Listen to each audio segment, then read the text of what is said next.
Settling is not an option for me. Everything I desire is already mine. What if you can have it all? Because every day is for the girls.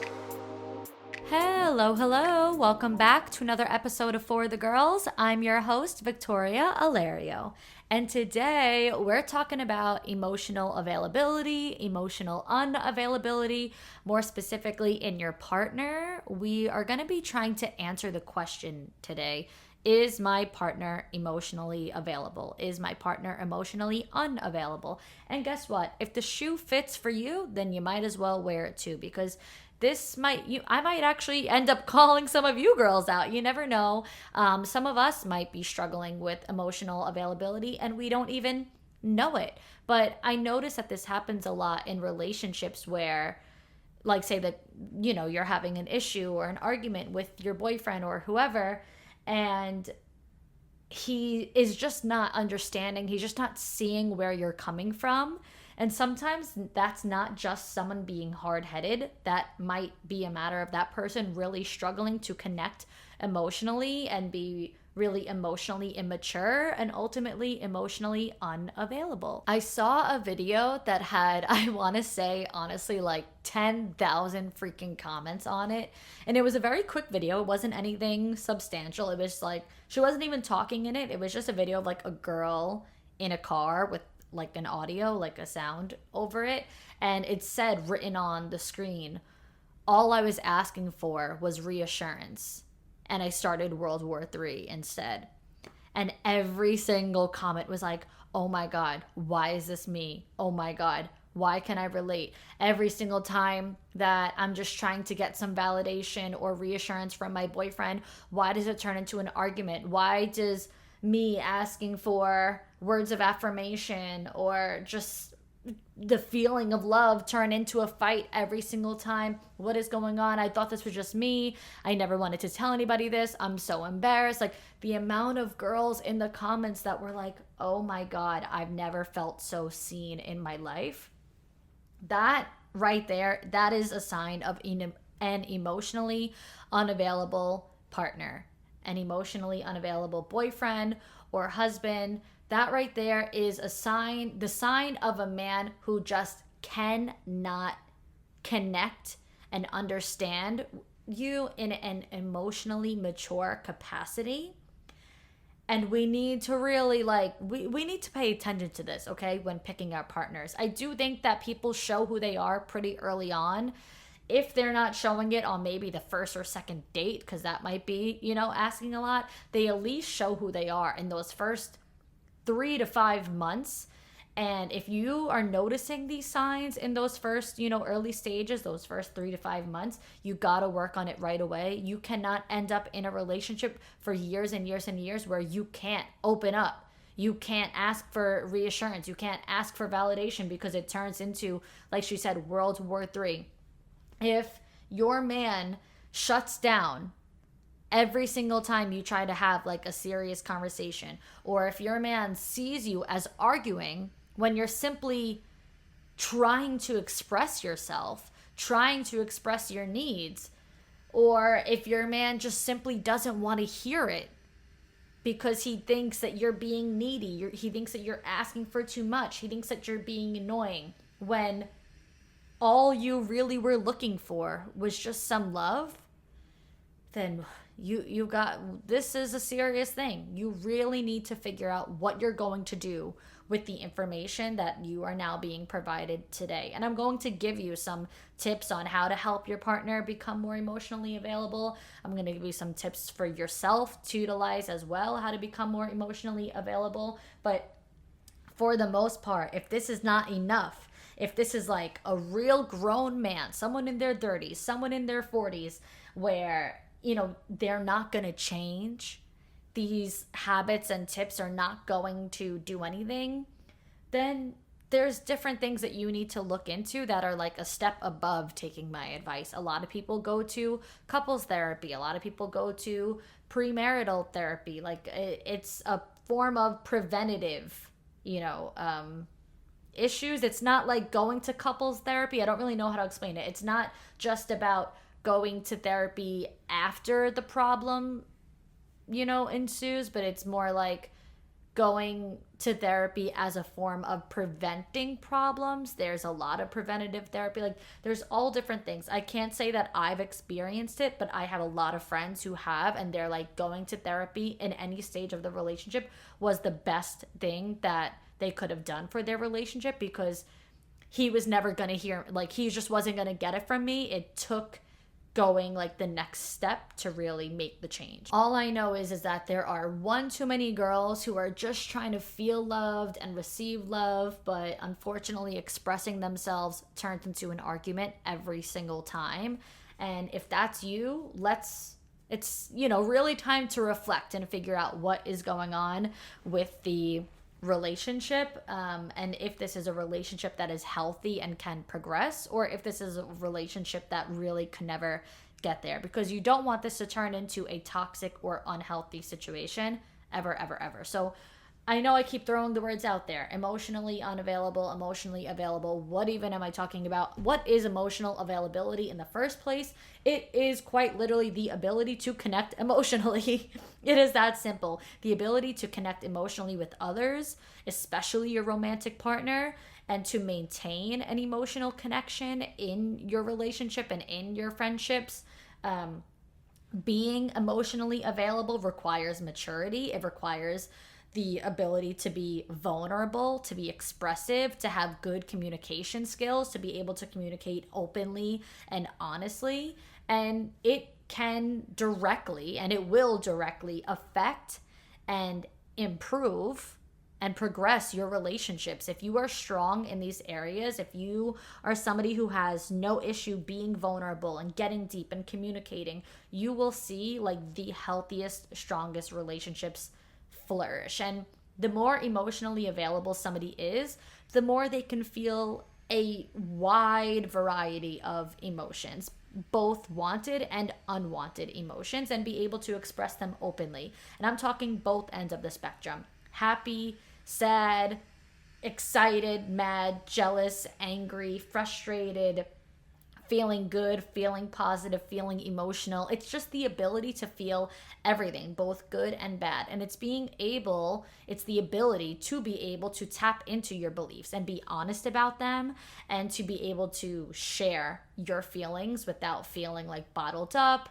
And it's not only about yourself being able to share, it's also about you being able to make the space and hold the space for other people's emotions as well, and being able to really be there for others and respond to them from a mature place. Because there's some times where people have no issue expressing themselves. I know plenty of people who are an open book. They love to ramble. They love to share everything on their mind, everything on their heart, but then also at the same time, they don't really know how to hold the space for others to share theirs. Because some people are a little bit on like the self-centered side. Some people are a little, dare I say, narcissistic.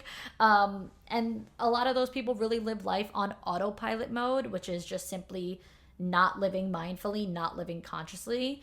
And I talk a lot about mindfulness and conscious living. And this is a prime example of why it's important to apply mindfulness and consciousness to your lifestyle, because the more mindful you are, then the more emotionally available you are, the more that you can hold space for your partner, especially when your partner is coming to you to express themselves. You're able to tune into that. You're able to pick up on that. Sometimes if your partner is just like not really making the effort and taking the extra steps to understand you and to understand your heart, then they won't really be able to catch like the triggers. Like, when there's somebody who knows you so well that like you don't even have to directly say it, they could just pick up on what's happening. If you just start to present something to them and like express one thing, even if you're not directly saying like, I really need reassurance right now, that person will know this is what you're looking for based on like behaviors, based on patterns, based on like past, and just paying attention to you. They'll know what you're coming to them for, as opposed to somebody who's just like tuned out to you, somebody who doesn't pay attention to you, somebody that you don't really feel seen or heard by. You might have to be just like nothing but direct to them, because like I said, they're not in tune to you, so they won't really be able to pick up on your signals and stuff like that. And that also really kind of like is stemmed from living life on autopilot mode and living life like just not mindfully. So the more mindful and conscious that you are, the more emotionally available that you are, the stronger your relationships will become, since you show that you have like this clear ability to get close to others, to get to know others, to feel comfortable speaking to them, and also allow them that safe feeling in return to be vulnerable and open with you. Now, on the contrary, the complete opposite of that is emotional unavailability. Whereas this is, imagine every single thing I just said flipped. So, emotional unavailability involves like really struggling to express yourself, difficulty expressing and handling your emotions. You tend to not really have control over your emotions. Maybe you snap quickly on people. You get like shisty and nasty and sassy and petty like real quick because you just immediately jump to frustration and you don't really know how to express frustration or handle and control your frustration. So instead you're just like, you come from a really, really immature place. It is also just in general the inability to make space for others to share their emotions with you, and the inability to get close to others because it's like having a fear of that. You have a fear of commitment. You have a fear of intimacy. So think about a situation where you may have been like emotionally unavailable yourself, in the sense that like you're like, this person is great, but like I just can't like let myself get close to them. I just feel really like closed off to them, or tuned out to them. That is that feeling of emotional unavailability. Or even vice versa, when you feel like you've tried to get close with someone, you've tried to let somebody in, you've tried to have them let you in, but they're just not getting there. Again, that is them being emotionally unavailable. So some like signs that you could really pinpoint, like maybe some tangibles to pinpoint if you are emotionally unavailable, would be, for starters, having that fear of commitment or that fear of intimacy, like I just mentioned. So you'd rather keep your options open at all times in anything, not only dating, but we'll use that for example. So like, for example, in the early stages of dating, of course you'd want to keep your options open because you aren't going to commit to someone that you don't know. You're not going to commit to someone without even knowing them or being sure if they are the right fit for you yet. But this sign here about like keeping your options open at all times is when you know that someone or something is good for you, but instead of embracing that and treating it as special, you would rather protect yourself and push it away. So you'd rather have options to fall back on. We see this all the time when people start to develop feelings for someone, but then they get scared of those feelings. So instead of being vulnerable and wearing their heart on their sleeve and like going all in on it, they push it away. They don't want to get hurt. So they're like, let me just keep this person at an arm's length. Let me just keep my options open because it may seem like the safer option to have plan B, C, and D. I can't put all my eggs into just basket A. And like I said, in the beginning of dating, fine. But as time goes on, you don't want to treat people like an option. You want people to know how you're feeling. And you're actually a lot more likely to make your plan A work if you treat it like the priority that it is to you deep down, and if you are vulnerable. Because vulnerability and allowing yourself the potential of getting hurt will ultimately lead to things working out in your favor more likely than not. Another sign that you may be emotionally unavailable is that relationships drain you. They deplete your energy, or they make you feel really anxious. I know a lot of people talk about like anxious attachment, and I'm not like really big on all the different attachment styles. I still want to do an episode on them. I want to like have somebody talk about them. If you know a creator, maybe it's like a therapist or somebody who is like well versed in discussing the attachment styles. There's like anxious attachment, secure attachment. There's all different styles. Send them my way. DM me their profile or whoever if you think that this is someone that you would like to hear me talk about this stuff with, because I'm definitely open to it. But in any case, if this is you, if you get really anxious and relationships deplete or drain your energy, like I just said, this is when you find that relationships bring out the insecurities in you rather than positive feelings. It's like even when things are not bad, even when things are going perfectly fine, you still have that little voice in your head that self-sabotages you and makes you doubt it. And so now you have that little voice in your head telling you all the reasons why this won't work, and it's making you overthink, and it's constantly putting you in a position of overthinking and feeling really anxious about everything, or having you overanalyze and look into every little detail. And it finds you constantly questioning, like, he said this, what does this mean? Or he didn't answer for this long, what does it mean? If you're trying to really like overdo the who, what, when, where, why, how of every single situation, and you are completely draining yourself in the meantime, that right there tells you like this is a big sign of emotional unavailability. It's just getting super, super anxious and feeling super, super drained because you can't enjoy the present. You are gonna find every single which way to ask your friends, like, what do I say to this, what do I say to that? That right there, that's a sign. Another sign also goes hand in hand with the first one about like committing and the fear of commitment and protecting yourself. This is about backing out. So say that you agree to commit to something, but then you do kind of do that self-sabotaging, you do end up backing out. Another big sign, it's when you take 10 steps forward and then 11 steps back. It's like, what's that song by Olivia Rodrigo? It's like, we take 10 steps forward, 3 steps back, something like that. Like, it's when you finally make progress, when you finally get a step forward, but then you can't progress, you can't keep going all the way forward because you would rather end it first on your own terms than somebody else end it and hurt you. It's kind of like just having a limiting belief altogether that things won't work out. And so you're not really willing to keep things going. Like every single time that you do have a commitment come your way, you just back out instead. Another thing is that you may really struggle with trust. I always hear people talk about trust issues, which is something that I unfortunately never struggled with. I've always been a very trusting person, and I've always given people the benefit of the doubt, which is like good in some ways, but I've also been royally screwed over by people because of it. But for the most part, if you are the type of person who's like one strike and you're out, you don't give any room for grace, you don't give any room for understanding, this is another sign of emotional unavailability. You just will not give people the benefit of the doubt. You cannot trust people. You know how there's always like innocent until proven guilty. That's the saying in like court and the law and whatever. Instead, you're like, no, everyone is guilty until proven innocent. You see it the complete other way around. You think of everybody as bad until they prove to you that they're good. Maybe you struggle with forgiveness. Maybe you always have a guard up. You like have your walls up. You can't let anybody in. Forgiving and putting that wall down will require you to really have like just the ultimate strength. It will require you to be mentally and emotionally stronger and more mature than you have ever been. And that will take a lot out of you to really get there with people.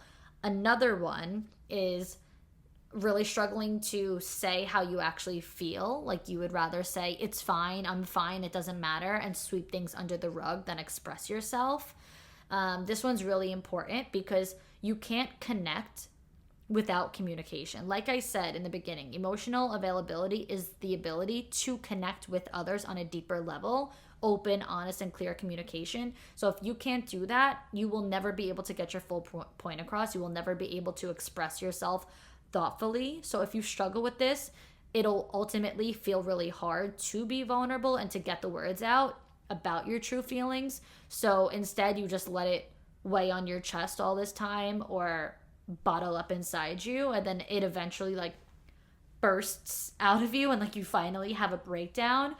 And really, like, you do that because you don't want to be annoying, you don't want to be asking for too much, you don't want to say too much, you don't want to do too much. So you might just find it easier to let things go than carry on, but really it's just going to hurt you so much more in the end. Now let's quickly go through some signs that you may have an emotionally unavailable partner. I'm not going to like break them all down with tons of details, but I'm going to just kind of like list them off because I feel like if you know, you know. If you're experiencing this in any capacity, then you know your partner is emotionally unavailable. So for starters, they avoid commitment or labels.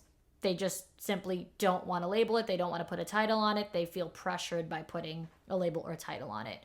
They can't really have deep conversations. Conversations just stay really surface level. You might feel like you talk so much, you talk every day, but yet you still don't know anything about them deep down. It's like we talk every day, but he doesn't let me all the way in, or our conversations just feel really boring. Next, they struggle to discuss their feelings at all unless you have to pull it out of them.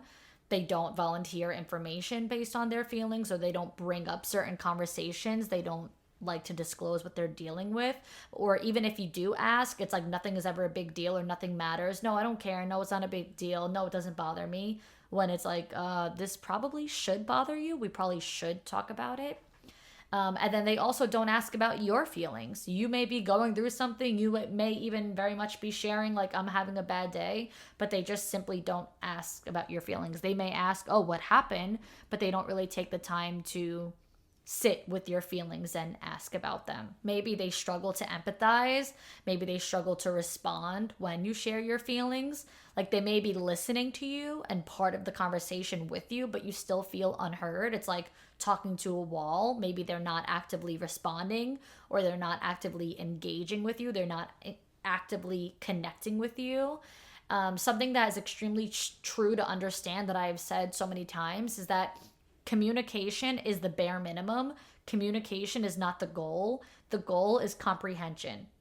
Okay? Understand that. Communication is the bare minimum, not the goal. The goal is comprehension, because you can talk about anything and everything that's on your mind, and you could say a million words, but if they don't understand, then none of it matters. Nothing that you said matters if they don't understand where you're coming from or what you're saying. Next, maybe they're unclear about what they want from you or the relationship. Maybe they're really hot and cold. They give a lot of mixed signals. Like, when you're together, you're like, oh, he must really like me, whatever. But then when you're apart, you don't really hear from them. It's like very back and forth, and you just, again, hot and cold. You don't really know 100% what they actually want from you or this relationship. Maybe they don't trust you, even when you know you've given them no reason to feel that way. You're like really consistent and really loyal, and you've given them truly nothing to be worried about. But for some reason, they still feel like they can't fully trust you. That goes along with the trust issues that I mentioned maybe you might struggle with before. When people really struggle with trust issues, even for no apparent reason, that is a big sign of emotional availability. Next, maybe they are inconsistent. A way that I have described this before is when they introduce you to a vibe that they can't maintain. So they're one way to you from the beginning, but then as time goes on and weeks goes on, they get really comfortable, then they fall right back into like their old ways, and they just don't really like make the effort that they made for you in the beginning. And so they're inconsistent with how often they reach out, how often they make plans, how often they make effort. And then maybe you find that you're the one who's doing all the relationship work and all of the emotional connection effort. So it might be like, well, he is there, he's present, but when it comes to like making emotional connection, that all comes from me. We would never have deep conversations if it wasn't for me. We would never really connect on a deeper level if it weren't for me. So that is something big to pay attention to. Next, it's really important to notice if they always get defensive and feel like you communicating with them is you attacking them. Like, if you're just telling them how you feel, then they turn around and say like, oh, I can't do anything right. Oh, you're never happy. And it's like, that's not true. Why are you getting so defensive? Why are you getting so angry? I don't think that you do everything wrong. I don't think I'm never happy. Like, where is this even coming from? If they're just getting that defensive, again, red flag, big sign. Two more things. Next, things don't progress because they say they don't want to rush. That right there goes with what I was saying before about like the fear of commitment. They're like, oh, I don't want to rush things. I want things to just like take its time. And you're like, well, we've been seeing each other for 6 months. I wouldn't really think that that's rushing at this point. Like, I would think at this point we can progress the relationship. Yeah, they have a fear of commitment. Bad sign. And lastly, if you have to tell them about the same problem more than once. This is a really big one. Having the same conversations about the same issues because they don't make the changes after already speaking about how this affects you. big problem. Someone doing something that hurts you once, like unknowingly, that's innocent. They didn't know. They're not a mind reader. They may have hurt you, but they did not know. Now you told them. So them doing that same thing again after knowing it bothers you, that's intentional. And that is somebody who has no emotional maturity. That is somebody who is living on pure autopilot mode. They are not mindful. They are not conscious. Every time you tell them something, it goes in one ear and out the other. That is somebody who just does not care about your feelings, and that's somebody who is just not present when you do communicate your feelings with them. It is super important to be able to pay attention to these things and to be mindful of these things.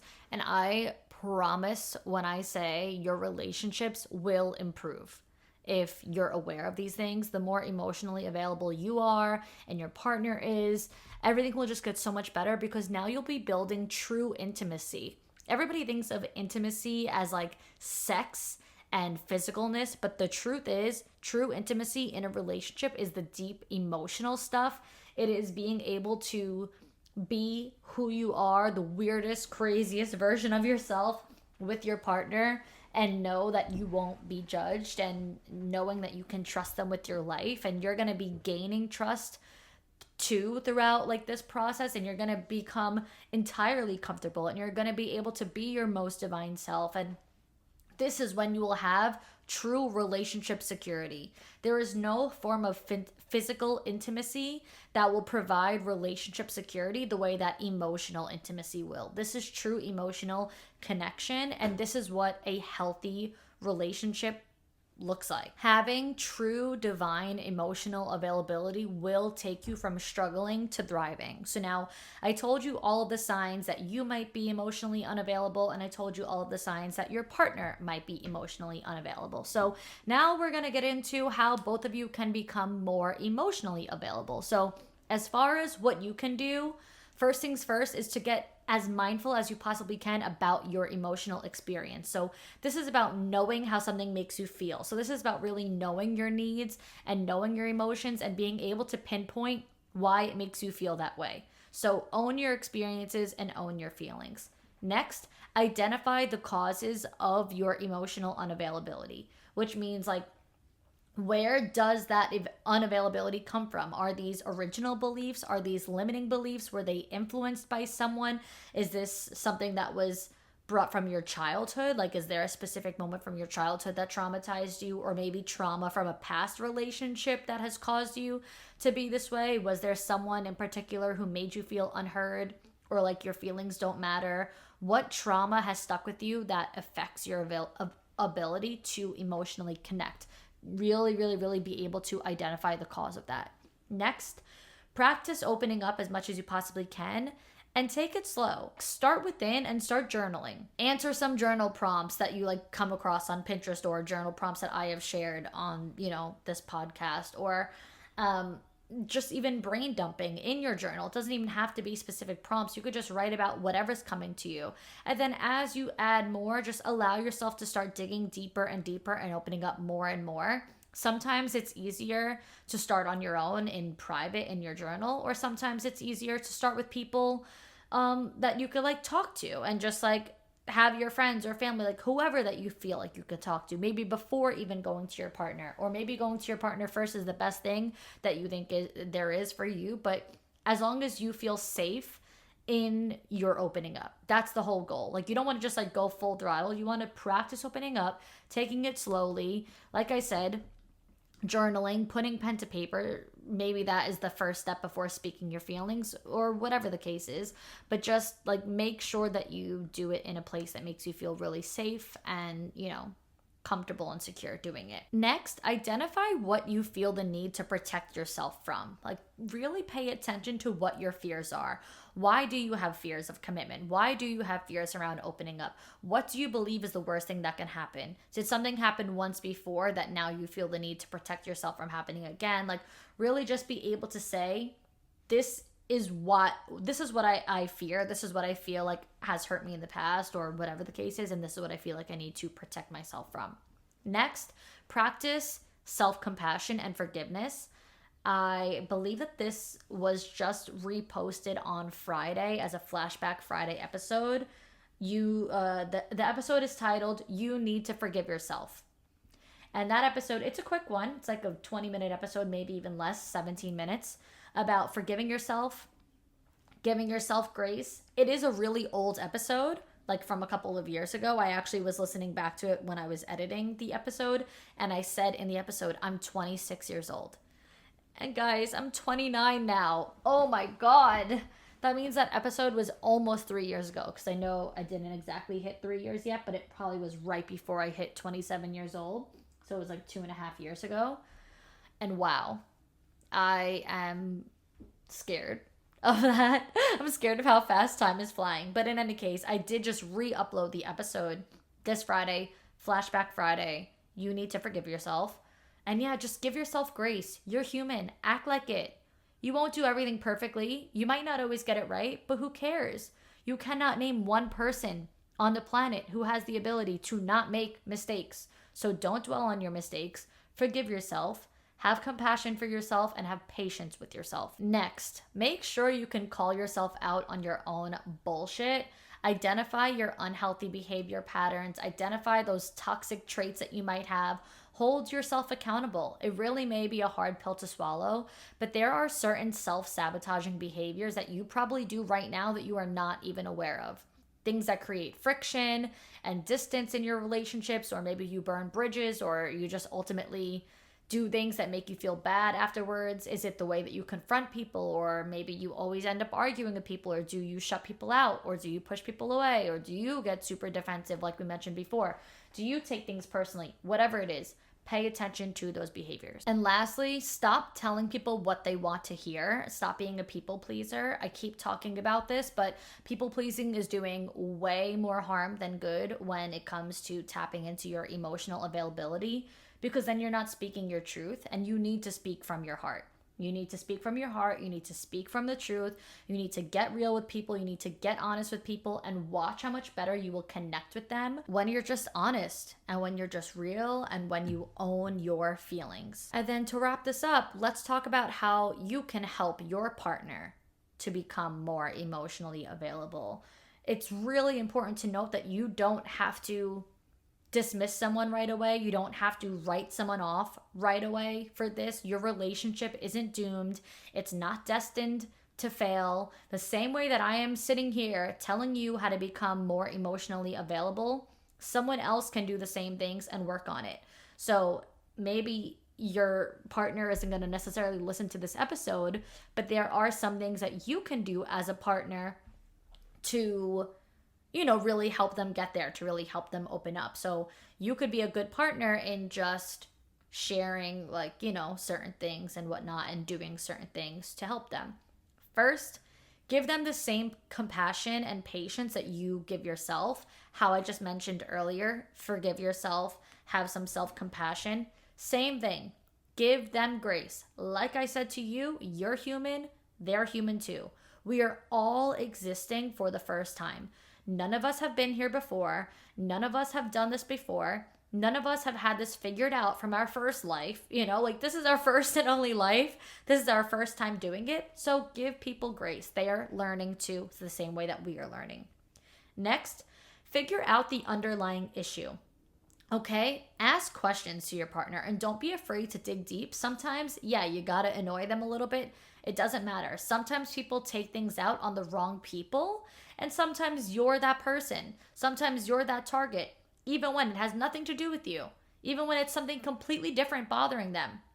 Or maybe it is an unhealthy behavior pattern, or a toxic trait that they are struggling to break. And maybe they want to break that pattern. Maybe they don't want to keep lashing out on you, but they can't help themselves. It's just a trauma. It's just something that they have within them. So you can help them by trying to get to the root of the problem, instead of only focusing on the surface level issue at hand, because it might be a lot deeper than you think. So you're getting mad at them for getting mad at you, but realistically, there's a much deeper issue that's not even being addressed. So try to find the underlying issue. Third, check in about stressors, because there's all different things that happen in life. So just check in and make sure everything is all good, whether it's work, money, family, anything that's actively causing them stress and affecting their everyday habits and mindset. Pay attention. Ask about these things. You have no idea. There's so many different like societal pressures and things that go on that people struggle with on a daily basis. Even like their body. People might be having insecurities about their body, the way that they look. They're just like unhappy with themselves. And then that stresses them out. And then that causes stress in their everyday life. Next, find a middle ground. Relationships are about compromise. As much as we don't want to admit it, it is as simple as that. Drop the ego, drop the stubbornness, and sometimes you just gotta meet in the middle. You just gotta find that compromise. Fifth, encourage them and support them when they open up. Do not shut them down. Do not, downplay their feelings, because especially when it's someone who already struggles to begin with, this is really important for them to this is a really important time for them to feel more supported and encouraged than ever.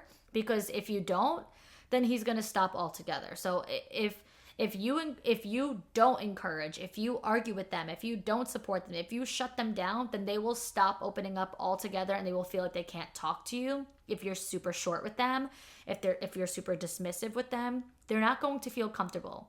They're not going to feel good confiding in you, and it's just going to turn into an unhealthy cycle, and you don't want that. Next, pick your battles. This is actually something that I spoke about with Lindsay Metzeler on my episode. Sorry, I'm like lagging a little bit because I'm trying to think of what the episode was titled, but I think it was called like the Dating and Relationships Rule Book.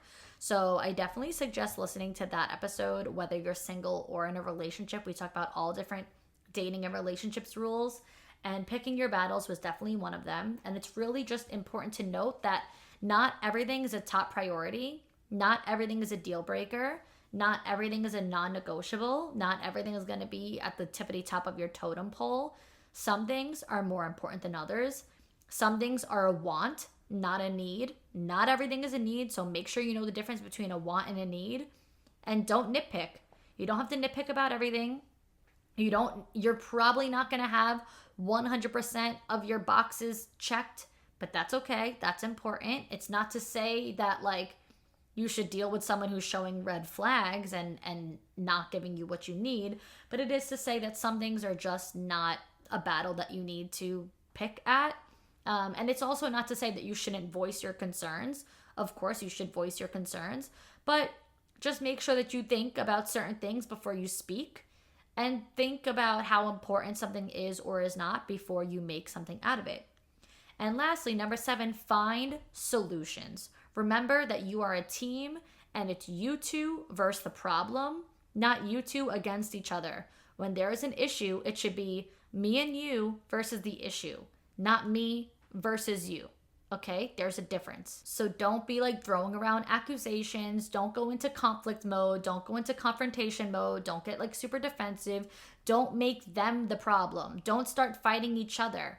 Rather, address the problem as its own sole entity and make the conversation, not argument, conversation between you two on how to solve that problem together. Like, this is what's bothering me. These are my concerns. This in itself is the isolated issue.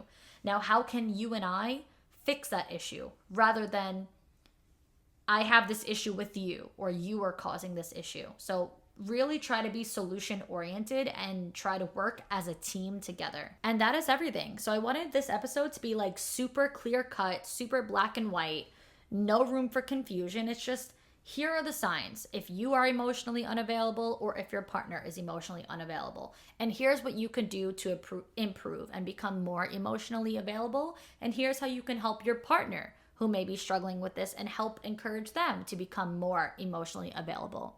And that is just everything that I have. So that's all we have for today. Thank you, girls, so much for listening.